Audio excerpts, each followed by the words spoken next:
sandwiches, and mouth-watering desserts. So come check out their pizza and wine bar, or get a treat from the bakery made fresh daily. Plus, you can still do online ordering and takeout, along with gift cards. Just go to cafelatte.com and choose from their ever-changing selection of award-winning salads, sandwiches, and soups. Cafe Latte is located off Victoria and Grand and online at cafelatte.com. Tune in for Philosophy Talk, the program that questions everything. Except your intelligence. Coming up, microaggressions. Oh, like asking someone where you're really from. Yeah, that's something folks from marginalized communities experience all the time. And a lot of people who ask those questions don't even realize what they're doing. So, is it their fault? And does that even matter? Microaggressions. Next time on Philosophy Talk. Philosophy Talk, every Sunday at 8 a.m. on AM 950. With a look at your AM 950 weather, I'm Patrick Lilia. Clouds clear out tonight with a low of 10, then partly sunny Tuesday with a high of 29. Cafe Latte is unlike any restaurant you've ever experienced. Grab a tray and pick from their award-winning selections of soups, salads, sandwiches, and mouth-watering desserts. Cafe Latte, Victoria Street and Grand Avenue in St. Paul, or cafelatte.com. Portions of the following program may be pre-recorded. The views expressed and the opinions given by the individual host, guest, random reptoid, or chupacabra may not necessarily reflect those of AM 950 Radio, its affiliates, or its sponsors. Now, it's time to step into the unknown.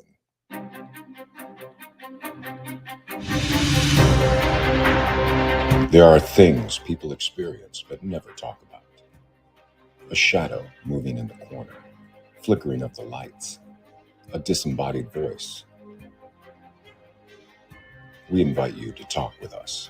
Share your story, share your experience, because this isn't just your story, this is our story. This is GhostBox Radio with Greg Bakun. And this is GhostBox Radio on AM 950, where every night we talk about the paranormal, ufology, Bigfoot, and so much more. My name is Greg Bakun. Thank you very much for joining me this Monday after Thanksgiving. I hope everybody had a wonderful holiday, however you celebrated it. I had a great weekend. You didn't ask, but I'm going to tell you anyway. I had a great weekend, and it was really nice. I actually, as someone who is listening right now, I know I got to meet some people I never met before over Thanksgiving. Some family members and whatnot, and it's something I haven't done before, and it was fantastic. It was a lot of fun. It was really cool meeting new people, and it was a good weekend, and I enjoyed it quite a bit. So I hope everybody had something fun. I haven't been in the studio since Tuesday. We pre-recorded Wednesday and Thursday show, and I'm kind of like, how do I get in here? I kind of forgot just about everything. It doesn't take long, sadly, but I think we're back up and running. I mean, maybe we're on the air. I don't even know anymore, quite frankly. Yeah, it's good to be back, and we got a big week. We're going to talk about that in a second, but we're going to start it off with I think a pretty incredible story. There's a lot of pieces to this, and we're going to kind of get going on it here right away because there is a lot to get through tonight. We're going to be talking with Cindy Sauer, and she wrote the book, The Exorcism of Cindy Sauer, and there's a story. I mean, obviously there's a story within the book, but there's a story beyond why we can't get the book at the moment. There's a lot of things to talk about here, and once again, folks, if you are listening, feel free to put in the comments any questions that you have, anything that you'd like to say, and we will address those as well. But I'd like to welcome Cindy to GhostBox Radio. How are you today? Good, Greg. How are you? I'm doing well. Thank you very much for joining me. And I thank you for joining me much earlier as well, I must say. I'm I was ready. I was excited. I mean, you were. Do you mind if I tell the story real fast? Great. You're like, this is amazing. Because did you get the times wrong? I did. Okay. I mean, clearly you did, but I mean, I just want to make sure that I was just ready to go, Well, I mean, it's a big deal being on this show, isn't it? That you just, get there. Yeah, exactly. You get here about 4 hours early, Yeah. and I get this message from Cindy. I'm in StreamYard. Oh, am I like your most enthusiastic guest? Like, Yeah, normally I have to track them down. well, Are you hello. going to show up tonight or not? So, yeah, no, you are definitely I was you're all ready for this. So, it was. Thank you for having me on, though. I really do appreciate it. absolutely. Now, do we start with what happened? Is that where you'd like to start? Yeah, I think that's probably a good place to start at the beginning. Well, Okay. yeah. Well, oh, geez. It was okay. I mean, if we just to for the beginning of things, I think people should know that yes, I have had an exorcism. Mm-hmm. I have had it was a sanctioned exorcism. And what does that mean? That means that it was approved. They have to go through to do this. It wasn't, a deliverance or anything like that. This was an actual, what people think of when you think of exorcism. So yes, that did happen. Got it. I mean, and that's what the book is about. It was, the book covers a good bit, but there's so much more than the book. And Yeah. that's what I'm trying to get to. But in the beginning, the book starts at the beginning of, when I was younger. Obviously, I've had paranormal experiences other than this. And I've been able to see things since I was little, very small. And I just grew up that way. So it wasn't anything strange to me. And my family, it wasn't taboo. So, spirits, ghosts, and things. I come from a Native American background as well. Sure.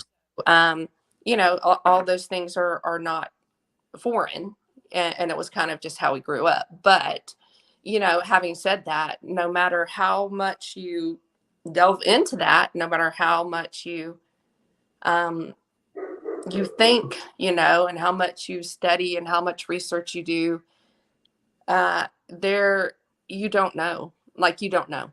And I know a lot of people would argue with that. And a lot of people would say, well, we've studied this, or we know demons. I'm a demonologist. I've done this for 20 years, whatever. But Mm-hmm. I thought I thought I knew a little bit too. And I thought that there were certain things that couldn't happen to me, to anybody. I thought that if you didn't entertain the negative side of the paranormal, that it would not entertain you. Sure. And that is wrong. That's just so wrong.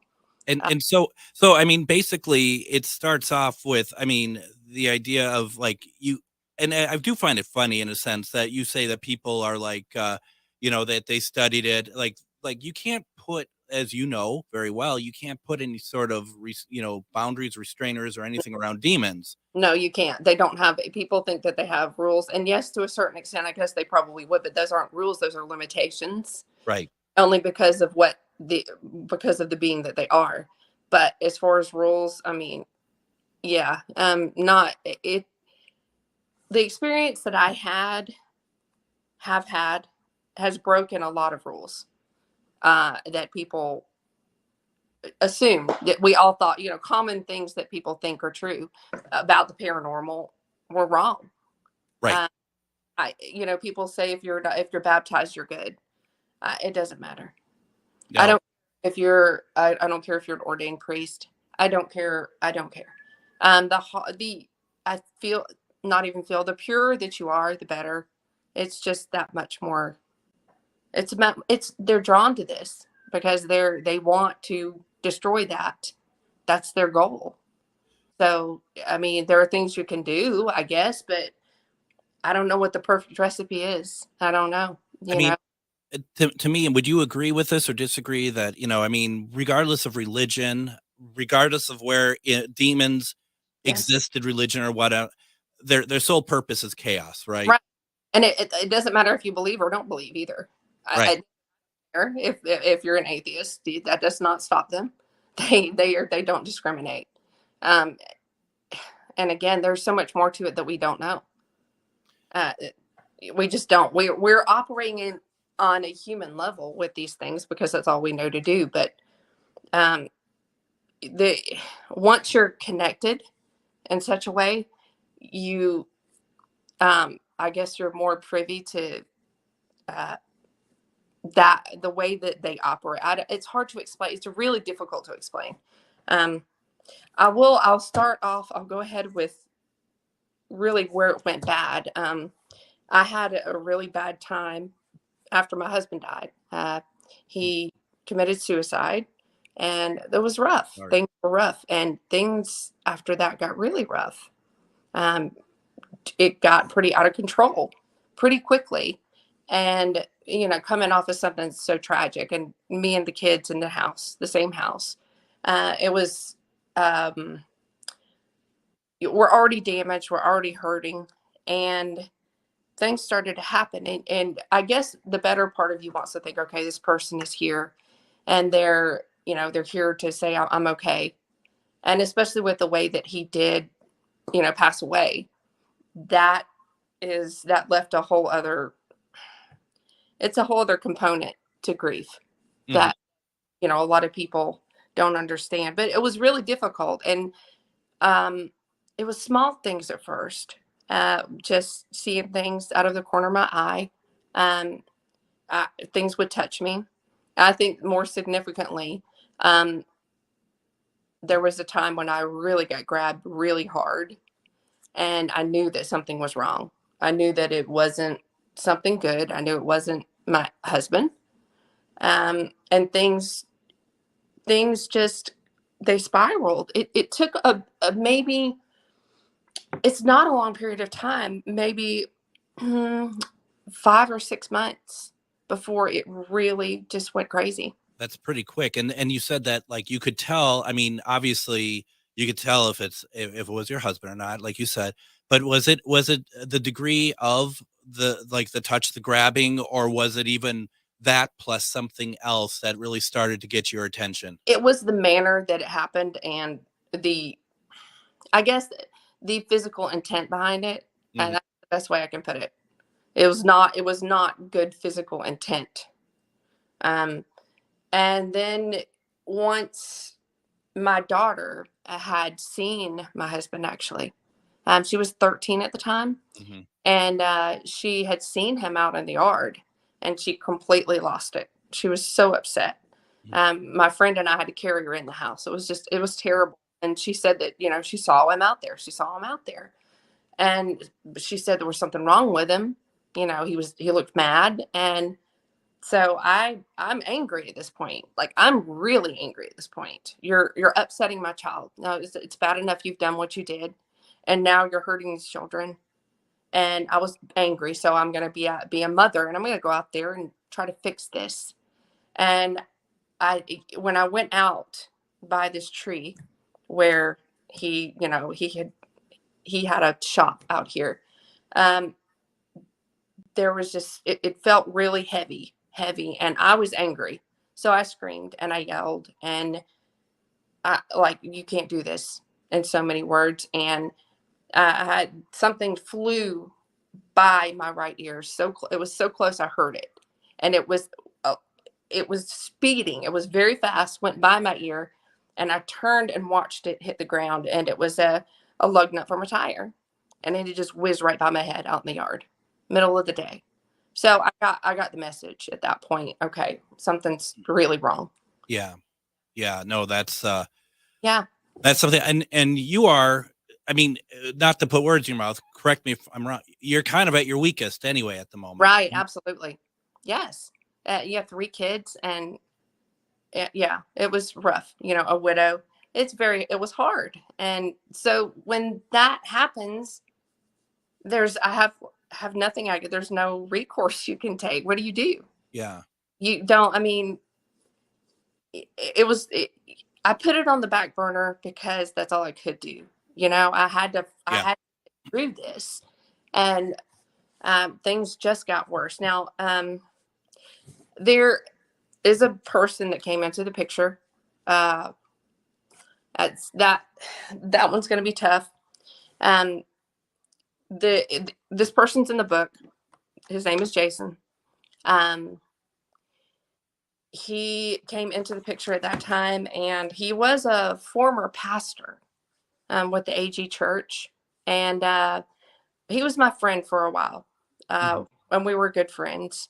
And he kind of, he wanted more than that, but I just wanted to be friends. But we were for a long time, and he was like, okay. When things started happening, he saw them too.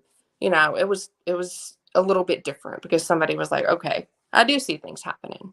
So I took a little bit of comfort in the fact that I was believed. Yeah. And I just kind of went about my business and hoping that it would get better, that it would just kind of drop off. Maybe it was this energy and all. I mean, after someone commits suicide in a home, I mean, obviously, there are risks for things to be there.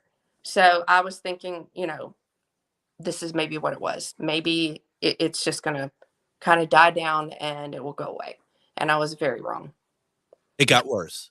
Oh yeah, it got worse. It got very worse. A lot worse. Cindy, why don't we do this? I'd like, because I feel like we're going to get into that here. Why don't I go ahead, take our first break? That way we can focus more on what you're talking about. This is a very tough story to listen to. Yeah. I mean, you can tell it's very tough for you to recall. So let's take a break. When we get back, we're going to listen more to Cindy Sauer. You're listening to GhostBox Radio on AM 950.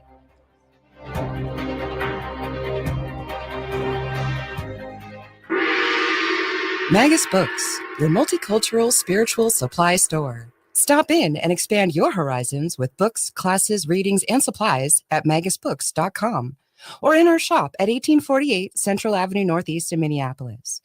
From the best incense to beautiful statues, we have supplies and books for your spiritual explorations. Come in and chat with our knowledgeable staff and get what you need for your next adventure, whether you're fighting ghosts or opening your third eye. Check us out today at magusbooks.com. Reach your highest level of consciousness and well-being with metamorphosisconnections.com. Metamorphosisconnections.com is an online directory of the best holistic and metaphysical practitioners to help you make your most informed choices. You can search metamorphosisconnections.com for classes, events, wellness and life coaches, plus metaphysical products and shops. You can also search for a wide array of healers from all modalities, including EFT, sound healing, energy healing, light therapy, ancestral healing, shamanic healing, reflexology, past life regressions, hypnotherapy, yoga, and more. And if you're not sure where to start, the search feature on metamorphosisconnections.com is tailored to help both those who know what they are looking for and those who are just starting. Come explore the possibilities for your higher self by visiting metamorphosisconnections.com. Their experienced practitioners can guide both beginners and those that are already on their spiritual journey. That's metamorphosisconnection.com, your link to direct you on your spiritual transformation. Hello, I'm Jody, also known as Witch Jody on social media. I opened Midwest Witchery and Healing in historic Stillwater because as a nurse, I love to help others. When you come and visit Midwest Witchery and Healing, you will find everything from divination and magical services, classes to ritual tools, jewelries, handcrafted candles, witchy gear, and much more. My store is a safe environment for all on their own unique path. Look for the purple door. Find out more at MidwestWitcheryHealing.com. Hi, this is Paul Metza, inviting you to listen to the Wall of Power Radio Hour every weekend on AM 950. We are on at 6 p.m. on Saturday. We feature artists, musicians, raconteurs, private detectives, and more. 6 p.m. Saturday night on AM 950. Wall of Power Radio Hour.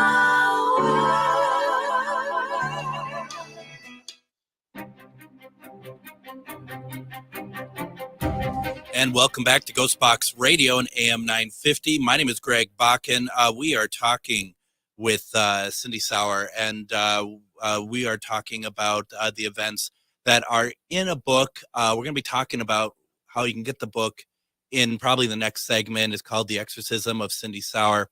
And Cindy, I do have to ask you, are you doing all right over there? Okay. I mean, I know this is not, it's tough. Yeah. It's, but even though it's not easy, I really feel like people need to know this because this is not something that happens every day. And I just want people to be more aware of these things. And there are risks, that you can put yourself at. And I promise you, nobody wants to have to go through that. No. So where we left off, folks, is that Cindy's husband passed away, and things started to get aggressive with spirit energy. Where we left off talking about something being thrown at her outside after an appearance of her husband, seen by her daughter. A lug nut was thrown at you, Cindy. Mm-hmm. And I just, before we get on it, at the time, did you think the appearance of your husband was really him? And now do you think, if you did, do you now think that was him or that was something else? At the time, I did think it was him. I did. And I thought that he was very angry at me. Okay. I'll know that was not him. No. 100% that it wasn't him. Yeah, at the time I did. And it was scary. Because if he's capable of doing that, and this is the man I was with for 18 years, Yeah. if he's capable of doing that, like, what did I do? What is he going to do if he can? So yeah, that was rough because when we were married, it was tough. There was abuse, he was an alcoholic for a good long time. So it was hard. So, you have to go there. Your brain has to go there. That's the first thing you think. So yeah, at the time I did. Now, no, I know it wasn't him. So, I get it. Yeah. So what happened next? I think that other things were thrown. Those weren't the only things that were thrown. There was a Bible that went across the room. It got destroyed. It just flew across the room, pages everywhere. Things like that would happen. My crucifix. It's so strange because now, looking back on it now, a big picture is different. But when these small things happen, you're more tolerant to them. I had a crucifix that broke. It fell off the wall, and I watched it fall, and it broke at the wrists and at the ankles, and so Christ broke off that way. Wow. Yeah, that was disturbing. Crosses would be upside down. They really would. Things would move, things would roll, doors would open and close. It just kept escalating. There was a time when all the cabinets in the kitchen would open at one time. They would open and slam. The dryer would open and slam. That was the physical stuff that started to kind of, it started to escalate that way. And that was just not there yet. We're not there yet. This is like the infestation stage of the four stages of demonic possession. The thing is that at these times I could hear these things speaking to me. And I just thought, I'm stressed. I'm stressed. This is a lot, and I'm just stressed. But I did hear them, and it was whispers. And at that point, just these incessant whispers when I would get really stressed out, especially. And, I just didn't think much of it as far as it being something outside of me. And as far as being I've been in the paranormal field, been researching for a very long time, and even long before that. And I never studied demons. I never studied demonology. I knew a little about it, but I was terrified of it. I didn't even want to give it any thought. So, thinking that it could be that, I was like, I didn't even entertain anything like that. And it's surreal. So how are you going to, it's hard to accept. So you can't just say, hey, look, I think there are demons around. Let's do something. It doesn't work that way. No, it doesn't work that way. Because it has to play with your sanity a little bit, right? A lot. And that's what these things do. That's the bigger part. As much as you see that happens outwardly to a person who is oppressed or possessed, the inward part, I promise you, there was 100 times more going on inside than there is outside. Absolutely. It's very much a battle. Even that person may be sitting still, but inside it is not still. These things are just, they're relentless, and they will attack you in here as much as they do outside. So, and I think that's something that people really don't know. That it's not a constant state of, you're not laying in a bed and puking and, all that. Right. You're functional. There are many moments when you're functional, but it's more terrifying because you don't know when you're not going to be. You don't know when they're going to do this again, so the waiting game is a tough game. And it's that really messes with your head too. And I think that's probably part of the plan. Everything that they do is systematically used to break you down. Well, and isn't it true? I mean, that when you're in these situations, when you're under possession, that the purpose is to isolate you from others, right? Absolutely. And they're good at that. They're good. People don't want to be around you when you're like that. No. Who wants to be around that? A few people, very few people, were by my side at that time. Even after my husband died, that really turned a lot of people off, and they just kind of disappeared. So it was rough. It was a lonely time.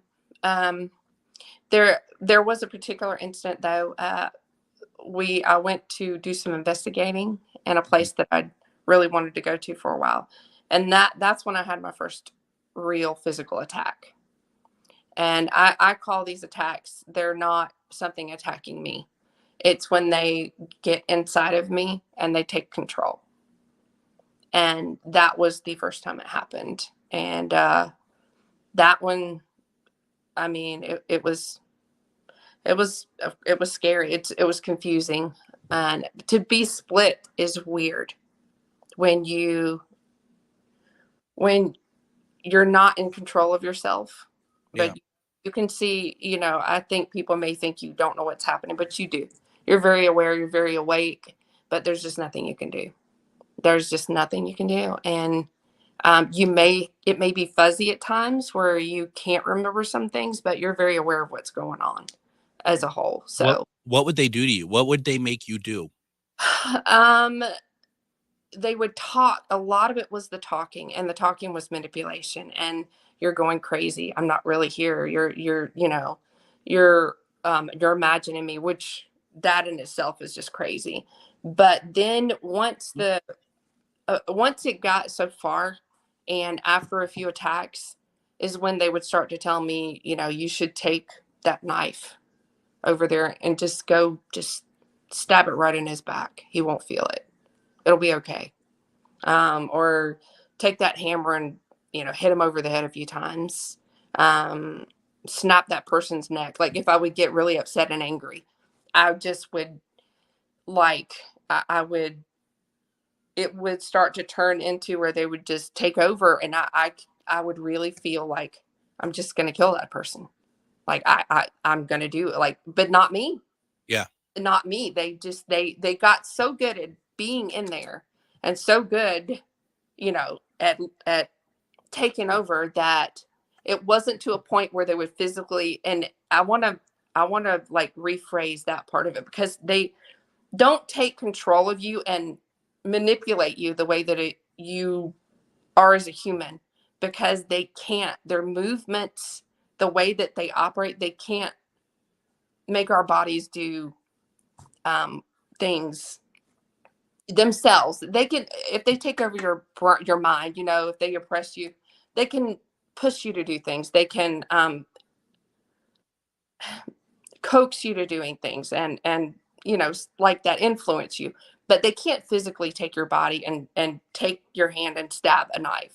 Yeah. They could not do that. But they could very much try to get me to do it. Like push, they can push you to a point where you're right there. And even to myself, Sure. I would be violent to me. I would lose control and punch myself repeatedly and not feel it, or scratch myself, or pull out my hair, or bite myself really hard and draw blood and keep biting. And and I never felt it when it happened.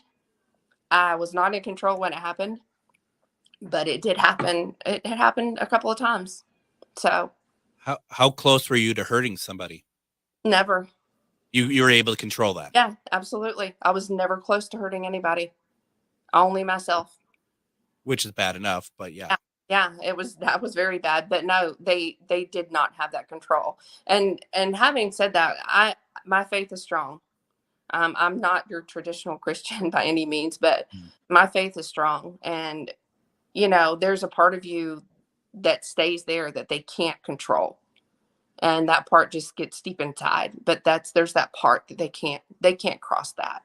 And so I mean that in itself is I mean, thank God for that.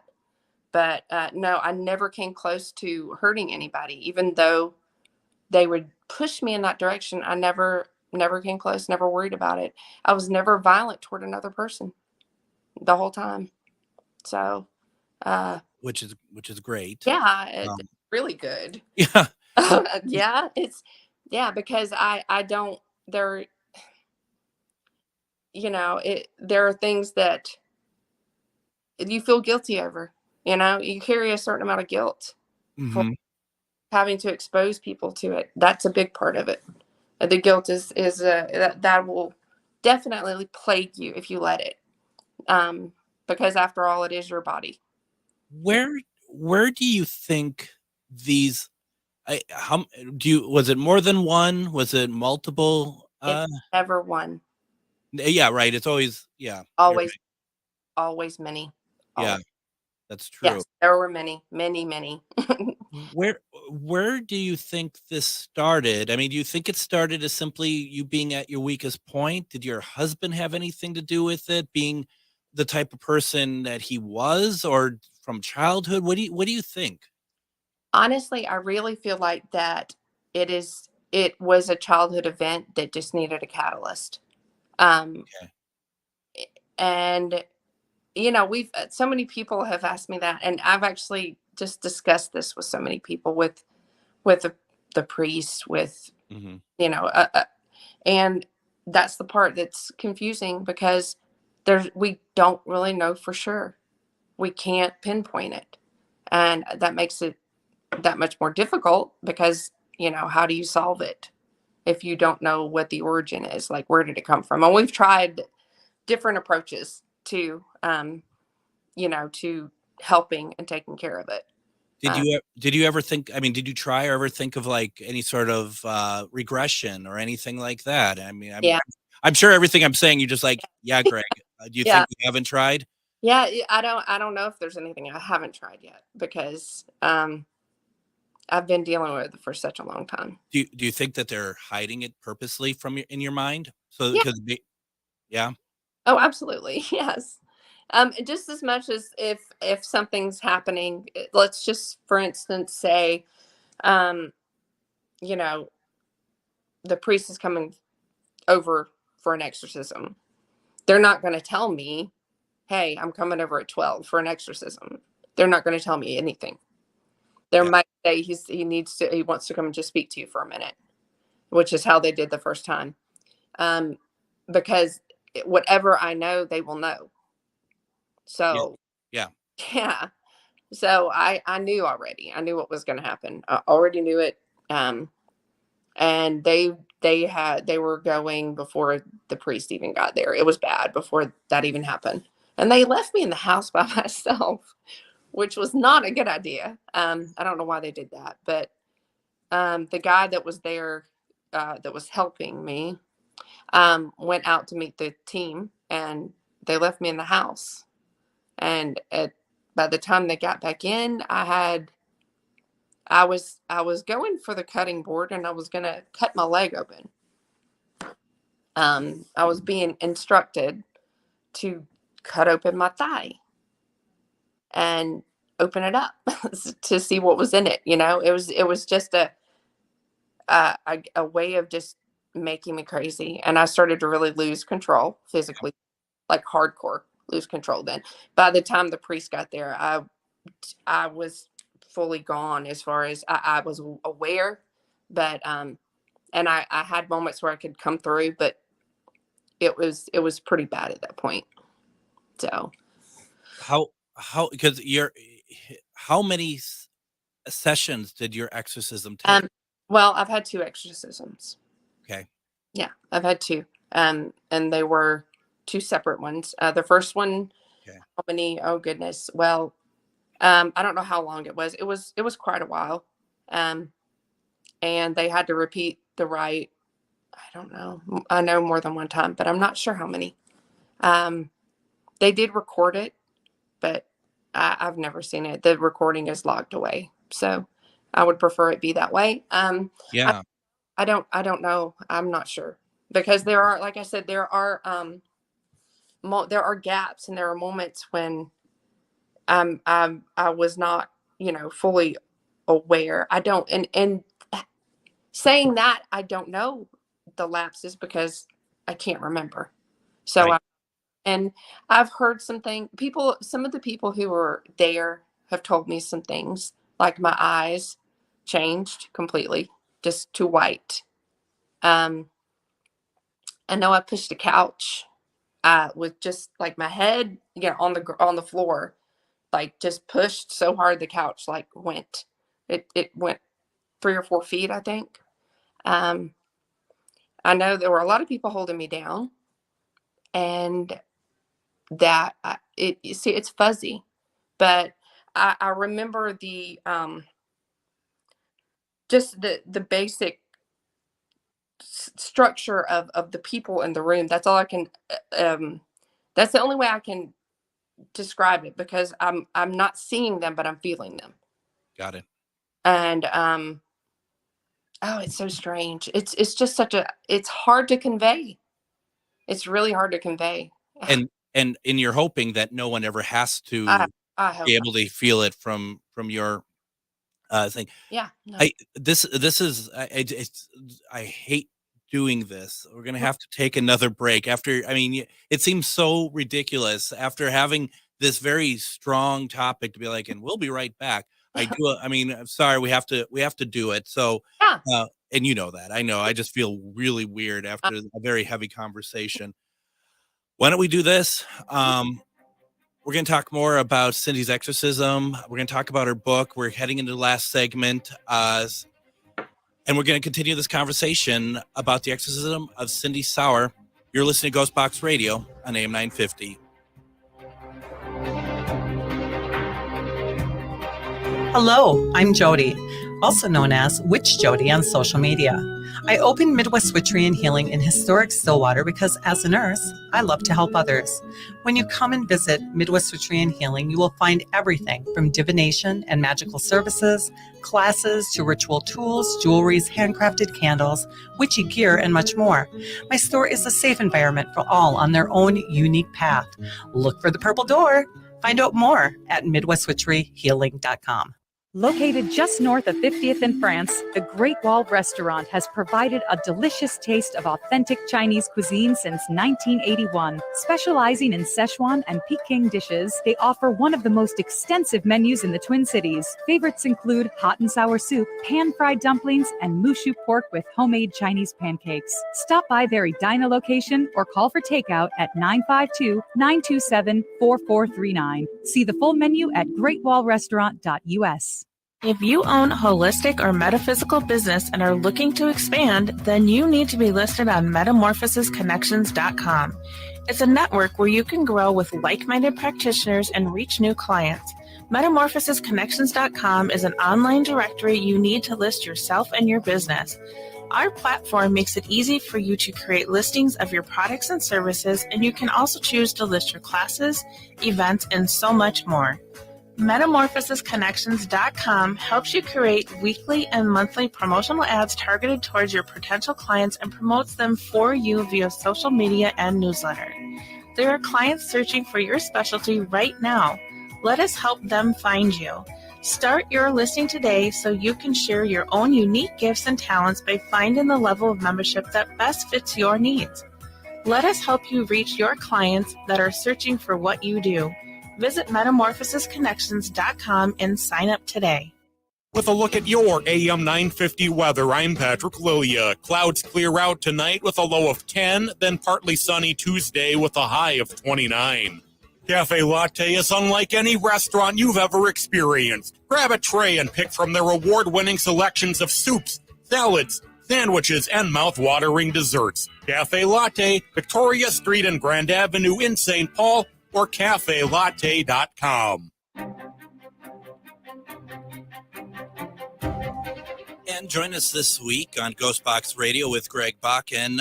We are going to have on tomorrow, we're going to be talking about legendary monsters. We're talking with Lyle Blackburn. I've been trying to get Lyle on the show for about 8 years. So I think that it's high time that we get him on. Wednesday, we're going to be talking about Secrets of the Asylum that airs on Fox Nation. We're going to have Scott Porter in for that. You might remember Scott from the Tennessee Wraith Chasers back in the programs that they had done back in the day. Thursday, we're going to have the return of Moon Girl, Mistress of the Paranormal. She was on my first weeknight show, but we're going to be talking about Chinese face readings. And then Friday, it's the return of Casual Friday. And also we're going to have Joe Prozit stop by as well for a segment talking about the launch of his book series and For Order. But we have a very serious conversation going on right now. We have Cindy Sauer on her book that she's written that is not currently available, but will be The Exorcism of Cindy Sauer. We are going to be talking about a lot of this, and got a comment for you, Cindy. Joe says that so much respect for Cindy. More than a survivor, takes a very strong person to share this story. And as you know, as we can see, I mean, this isn't an easy story to tell at all. And I appreciate you talking with us about it because I am not a demonologist, but I study it. And so it's, it's very interesting to see, what's going on. So you're free of it.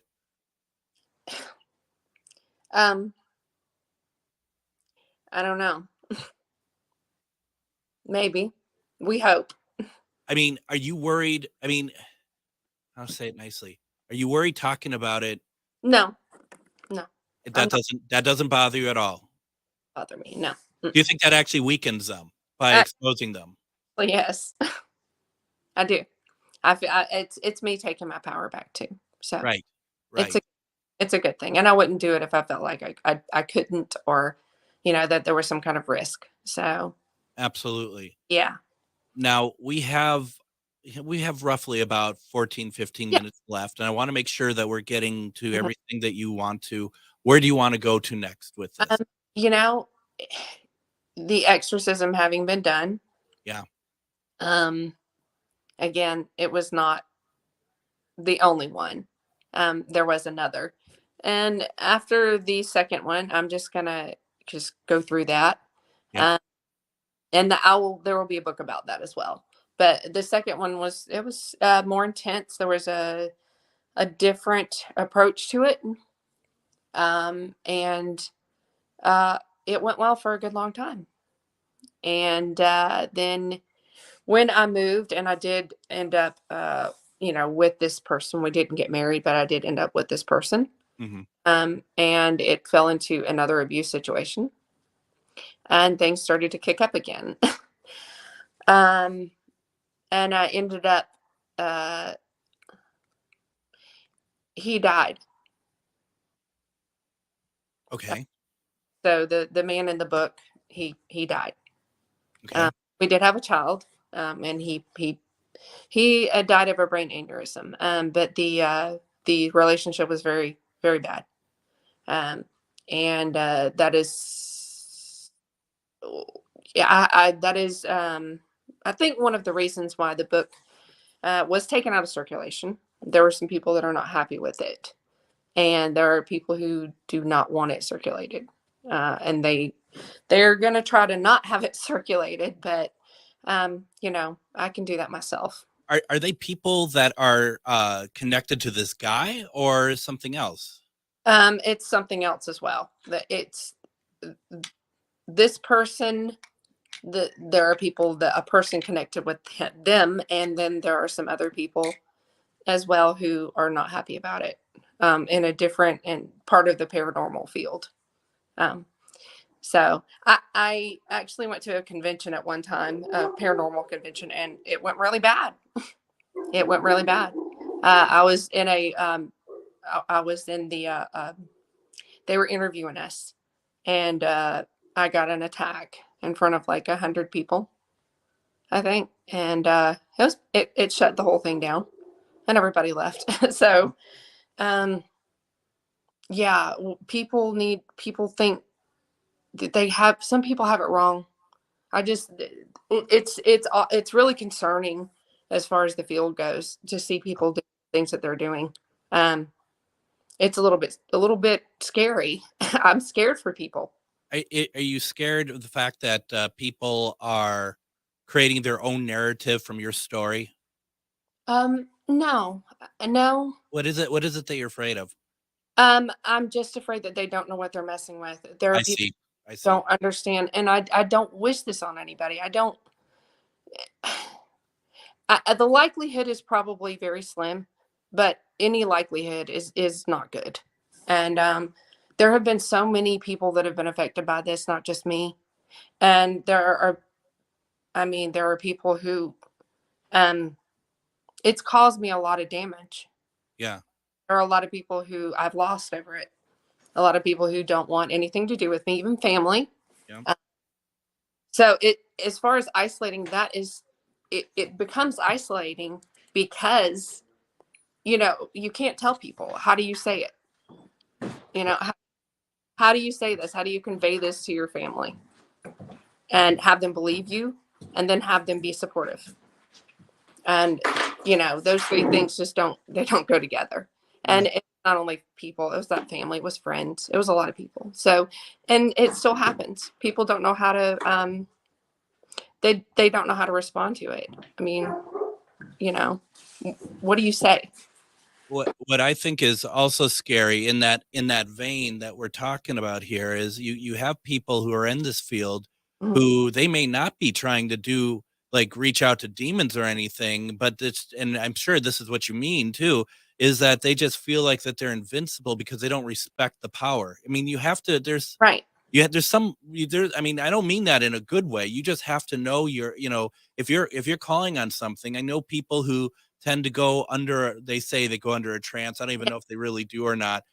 What is wrong with you? Why are you doing stuff like that? I don't know. I mean, it's ridiculous. And these people who, these bigger names in the paranormal field who like to think that they're challenging demons. Yeah. Are going and everything's a demon everywhere they go. They've never actually experienced what a real demon is or what it does. They don't know, or they wouldn't be. And that makes me pretty angry. There are some people I'd like to slap sideways, honestly, who are big in the field, because not only are they, they're doing things that are detrimental to themselves, they're also teaching people who watch them and actually think that they're great to do silly things too. And that's just bad. Like the field has just turned to that, and it's just not good. It's not. No, there's a lot of by example sort of things happening. That's cute. Who's your kitty? Who's your kitty? This is Fudge. Oh, Fudge. Say hi. We needed Fudge to make an appearance tonight. We really did.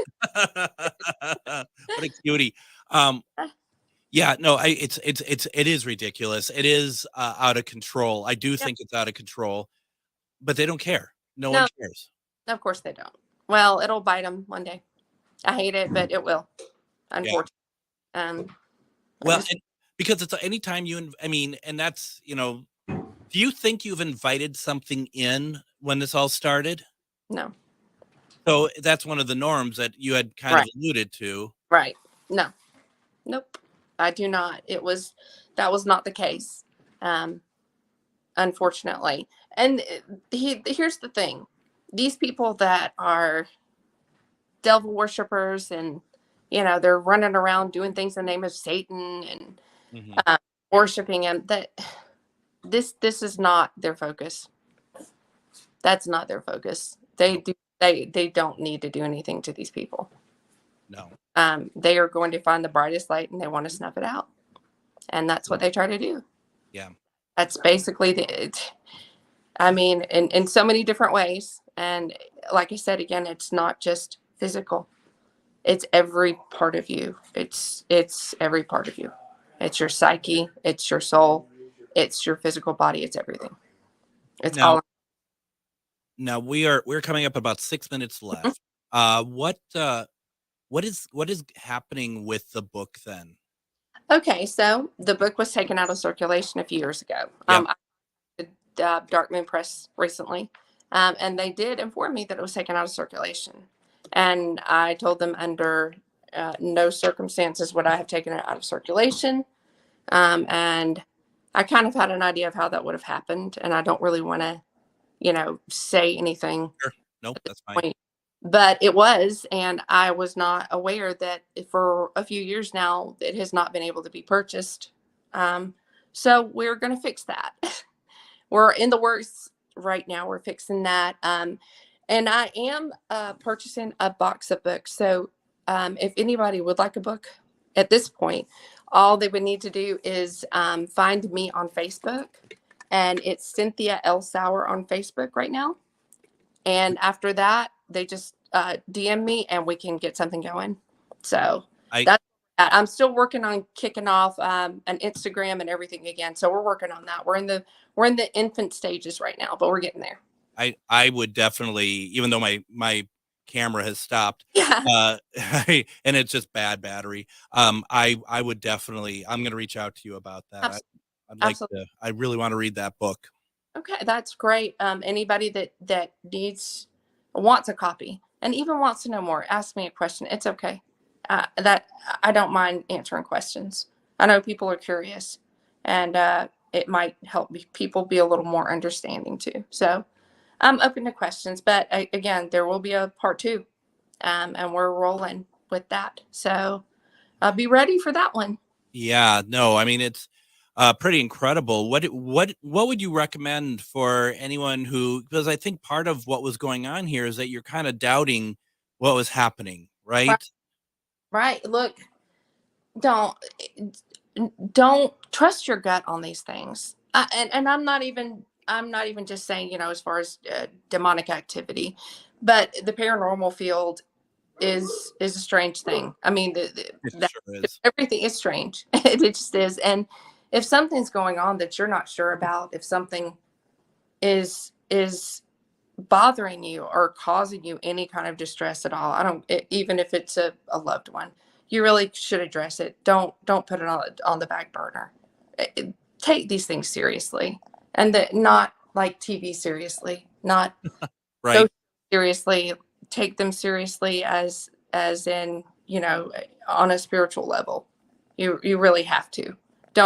Just because it's not physical doesn't mean it's not real. What would you recommend someone does if they feel like that there is something very wrong going on with them? You need to find a very a good paranormal team. Do your research on that one. Find a good local team. If not, reach out to me. I'll help you find one. I'll look. I've got connections in places I can dig up, and I can try to help the best I can. But get help from a good team, and don't wait. Don't put it off. Are you thinking team over like a demonologist or something? I'm not. I'm thinking a person who knows a lot, but a lot of paranormal teams, they need to come in and document first. You know how that is. Yeah. Documentation has to be there in order for it, for the demonic activity to be taken seriously. It really does help. So yeah, it should be a good team who knows what they're doing, obviously, and a demonologist absolutely would help. So I agree. And that's a hard one, isn't it? Because you said like finding a good one, because it is hard. There are hack teams out there. Anybody can put a team together and say, hey, we're a paranormal team, and they've been doing it for 2 days. You really have to do your research. And a TAPS team is, if you can find that, a TAPS member team, and I did that. So that's the recommendation I can give you. And for people who don't know, TAPS team is a ghost hunters like Jason Haas, an affiliate from them. And they have teams all over the world that are part of their group. and they're usually very good teams. So we have one in the Twin Cities here. So yeah, that would be my recommendation. So yeah, take it seriously. Take all seriously. It really it is. And I mean, and you know, one last thing is before we start wrapping up. I mean, the one thing that is very important too is, you know, what you had said about, you know, you feel like it might. People are very quick to say, "Oh, it's a demon," but to your point, you'll know if it's something more than just some kind of spirit interference. You will know. Trust me, you will know. That's all I have to say. You will know. If you say, "Is it a demon?" It's not. Right. Oh. That's a great way of saying it. Actually, if you even question it, yeah, then it's not. Yeah. It is not. I've run into a couple cases. Yes. And you got to be careful. That's for sure. You wow. Cindy Sauer, what a incredible conversation. I really would like to have you back on and talk more. You know, when you're ready or when you have something to talk about, because this is very informative and people need to hear this. Yeah, I agree. And thank you for having me on. Thank you very much. I would love to come back. Absolutely. Tomorrow we have Lyle Blackburn. Have a good night, everybody. Your radio station for the Resistance, the David Pakman Show, weekdays at 2 p.m. on